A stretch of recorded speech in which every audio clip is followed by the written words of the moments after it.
આપણે પ્રોટિસ્ટા સૃષ્ટિની શરૂઆત કરી. ક્રાયસોફાઇટા, ડાયનોફ્લેજલેટ્સ, યુગ્લિનોઇડ્સ, અને હવે આપણે સ્લાઇમ મોલ્ડની શરૂઆત કરીએ. નામ પરથી શું લાગે છે? મોલ્ડ એટલે ફૂગ, અને સ્લાઇમ એટલે કોઈ શ્લેષ્મી દ્રવ્ય, ચિકાશ પટુ દ્રવ્ય એને સ્લાઇમ કહેવાય. તો આ જે પ્રોટિસ્ટા છે એ ફૂગ જેવા લક્ષણો બતાવે છે. આપણે પહેલા જ કહ્યું પ્રોટિસ્ટા વનસ્પતિ, પ્રાણી અને ફૂગ બધાના લક્ષણો બતાવે છે. સ્લાઇમ મોલ્ડ એ પ્રોટિસ્ટા છે પણ ફૂગ જેવા લક્ષણો બતાવે છે. જોઈએ આપણે કેવી રીતે. તો સૌથી પહેલા તો આ મૃતોપજીવી પ્રોટિસ્ટા છે. આપણે અત્યાર સુધી જે પણ પ્રોટિસ્ટાના સમૂહ જોયા એ કાં તો પ્રકાશ સંશ્લેષી હતા કાં તો યુગ્લિના જેવા વૈકલ્પિક વિષમપોષી હતા, પણ કોઈ મૃતોપજીવી નહોતા. આ સ્લાઇમ મોલ્ડ છે ને એ મૃતોપજીવી છે, મૃતોપજીવી પ્રોટિસ્ટા.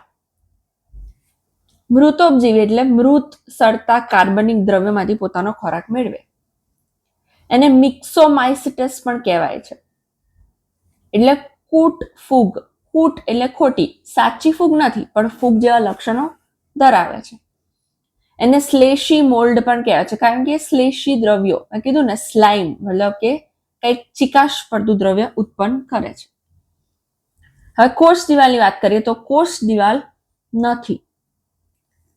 સ્લાઇમ મોલ્ડના કોષમાં કોષ દિવાલ નથી. કોષ દિવાલ વગરના મૃતોપજીવી. પણ એક ખાસ બાબત કે જ્યારે પણ એ અલિંગી પ્રજનન કરે છે, બીજાણુઓ બનાવે છે, ત્યારે તેમાંથી જે બીજાણુ સર્જાય છે તેમાં સાચી કોષ દિવાલ હોય છે. તેના દેહમાં કોષ દિવાલ નથી, પણ જ્યારે તે બીજાણુ સર્જે છે એ બીજાણુમાં સાચી કોષ દિવાલ છે. આપણે એનું જીવન ચક્ર જોઈશું ત્યારે તમને વધારે ખબર પડશે. પોષણની વાત કરીએ તો મૃતોપજીવી છે.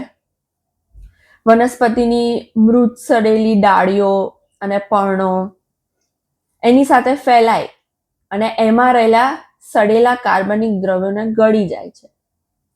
તમે અમુક વાર જોયું હશે, વનસ્પતિ વૃક્ષ હોય, એનું થડ હોય અથવા તો એની ડાળીઓ હોય, પડી ગઈ હોય, પર્ણો હોય સડેલા, તો એની ઉપર ફૂગ હશે. ત્યાં તમે આ સ્લાઇમ મોલ્ડને જોઈ શકો.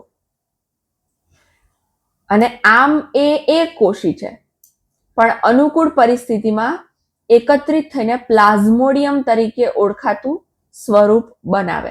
અને આ જે પ્લાઝ્મોડિયમ છે ને ઘણા ફૂટ સુધી વિસ્તરે.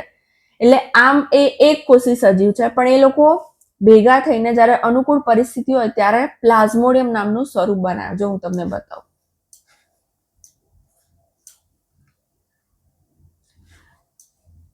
આ સ્લાઇમ મોલ્ડનું જીવન ચક્ર છે.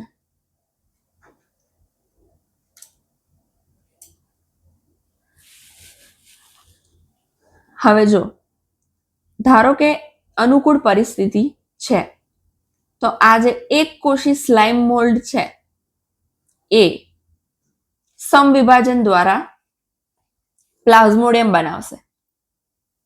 સમવિભાજન એટલે ખબર છે ને, એક કોષમાંથી 2 કોષ બને, 2 માંથી 4 બને, એવી રીતે.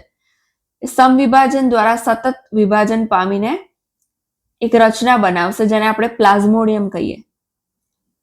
હવે જ્યારે આ પ્લાઝ્મોડિયમ એનું જીવન પસાર કરે છે, પણ પ્રતિકૂળ પરિસ્થિતિ આવી ત્યારે શું કરશે? તો પ્રતિકૂળ પરિસ્થિતિમાં આ પ્લાઝ્મોડિયમ છે ને એ વિભેદન પામશે.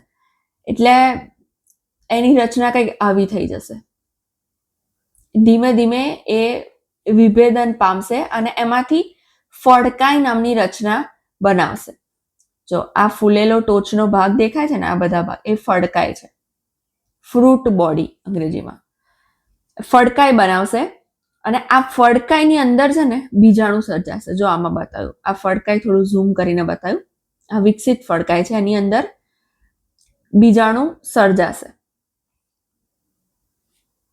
આ અર્ધીકરણ, યુગ્મનજ, એ બધી બાબતો તમને આગળના ચેપ્ટરમાં ડિટેલમાં સમજવા મળશે. અહીંયા તમે એ ધ્યાન આપો કે ફડકાઈની અંદર બીજાણુઓ બનશે, ઘણા બધા બીજાણુઓ, અસંખ્ય બીજાણુઓ. અને જ્યારે ફરી પાછી અનુકૂળ પરિસ્થિતિ આવે ત્યારે આ બીજાણુનું અંકુરણ થાય. આપણે કીધું કે આ જે પ્લાઝ્મોડિયમ છે અથવા તો એના જે કોષો છે એ કોષ દિવાલ નથી ધરાવતા, પણ એના જે બીજાણુ છે એ કોષ દિવાલ ધરાવે છે. કેમ? તો વિપરીત પરિસ્થિતિમાં ટકી રહેવા માટે. એટલે આ કોષ દિવાલવાળા બીજાણુ રાહ જોશે કે ક્યારે અનુકૂળ પરિસ્થિતિ આવે, અને જેવી અનુકૂળ પરિસ્થિતિ આવે આ બીજાણુ ફાટે છે, એનું અંકુરણ થાય છે, અને એમાંથી આવી સ્લાઇમ મોલ્ડ એક કોષી બહાર આવે છે.